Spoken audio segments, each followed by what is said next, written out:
Hey there kickers, and welcome to a special audiovisual presentation of Kick the Table. My name is Mike and I aim to keep you up to date with Kickstarter campaigns in the tabletop games category. Today we're very lucky to be looking at Strife, Legacy of the Eternals, which is a two-player battle card game currently up on Kickstarter that was sent to me by Vision 3 Games. Before we get into what I think of the game, let me show you how it's played. The majority of the components in a game of Strife are these three tarot-sized decks. In the middle we have a location deck which has got 10 unique locations in it. Each location consists of a name, a number of victory points you get for winning a battle here, and some kind of effect. Each of them has a different effect, and the effects normally reference a particular kind of battle champion. The battle champions are in the other two decks. These two decks are exactly the same, and they each contain a set of 10 unique battle champions, numbered 0 through 9. Each of the battle champions also has a name, they have a base power level, and two abilities on them, a battle ability and a legacy ability.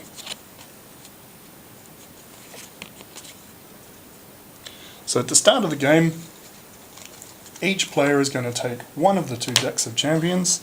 We're going to take the location deck, shuffle it up, play 3 location cards in front of us, with the location deck at the very end. Each player is then going to select from their hand a legacy champion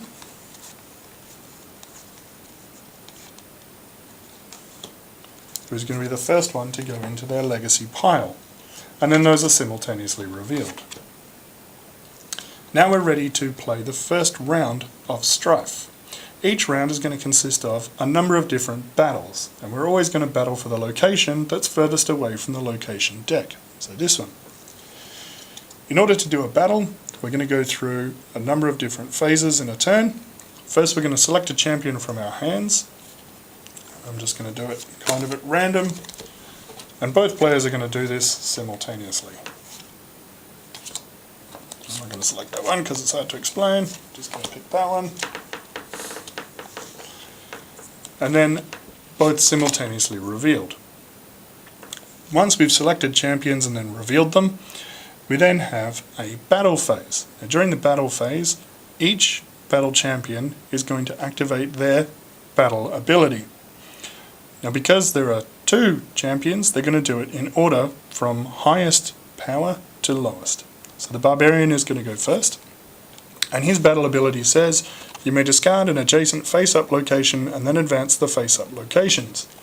So that means we can simply take this location, throw it out, advance the locations down, and then reveal a new location from the top of the deck.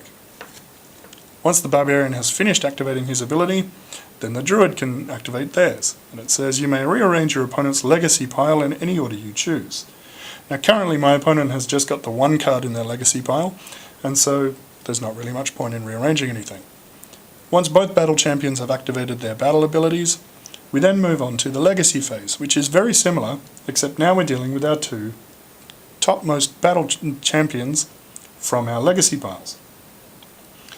And instead of activating our battle ability at the top, we're going to activate the legacy ability, which is the second ability on the card. Again, we go from highest power to lowest. In this case, the Ranger says you may rearrange the face-up locations in any order you choose. So in this case, I don't really see a lot of point in doing that, so I'm not going to. The Assassin says increase your battle champion's power by 6. Now, since my battle champion in this case has already got 9 power against the Druid of 6, there's not really much point, but it doesn't hurt to do it. After the legacy phase is complete and both legacy champions have had their go, then there's the final phase, which is the combat phase. During combat, we're going to add up our base power and any abilities that have been granted to us by other cards in the game, and then compare the final numbers. So in this case, the Barbarian's got 15, 9 from him and 6 from his Assassin, and the Druid still has 6, so he's clearly not going to win. And so the Barbarian player is going to gain access to the victory points on this location card. So this one says 1 victory point, this player gets 1 victory point. Then we clean up. We're going to move the locations down, draw a new one from the top of the deck, And then each player is going to take their battle champion and place them on top of their legacy pile, thereby making them the legacy champion for the next round. And then we're going to do it again. Players are going to select battle champions from their hands, and then simultaneously reveal them, and then we're going to do a battle phase, a legacy phase, combat, and whoever wins is going to get the points from the location.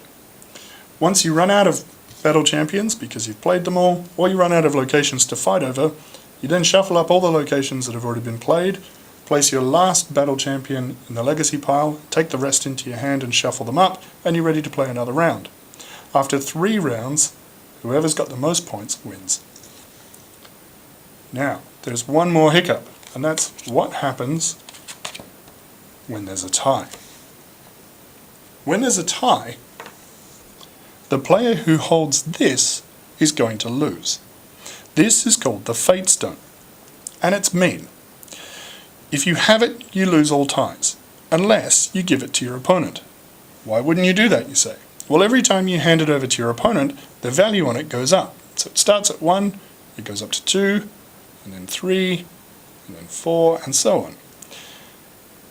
At the end of the game, whoever's holding the Fate Stone can add the number on the face to their final score, thereby potentially winning them the game that they would have otherwise lost. That's cool. So what did I think of Strife, Legacy of the Eternals? Strife is a deeply strategic game. Considering the fact that there are only 10 unique champion cards, I'm surprised at how many different combinations of things can be pulled off. You've always got to wonder about what your opponent is going to be doing with their battle champion, what champion you want as your legacy champion for the next turn. Sometimes maybe you don't need to win the current location and you're just setting up for the better locations which are coming down the pike. You can always see exactly what your options are, what your opponent's options are, and what locations the next 3 rounds are likely to play out in. And that leads to a situation where there probably is a perfect move every single time.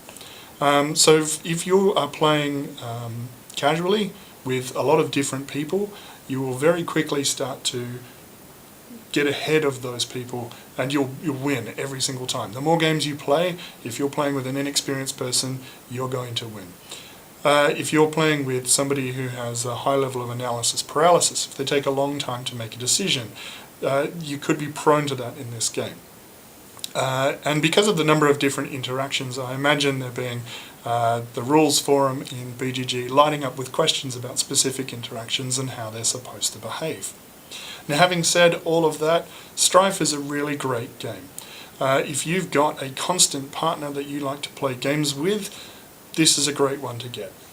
It's short, it burns your brain, it gets you thinking, and it's only $15, and the cards are absolutely beautiful. The big tarot size really sells it, I think, for the game.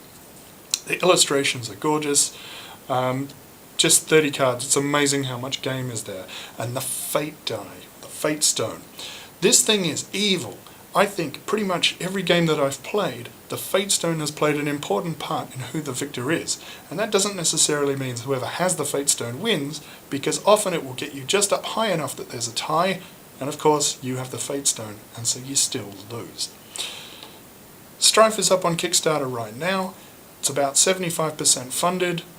It may even be funded by the time I figure out how to edit this video and put it up there. I recommend that you go check it out. I think it is pretty cool. That's it from me. I'm Mike from Kick the Table. I'll catch you next time for more of amazing games up on Kickstarter. Catch you.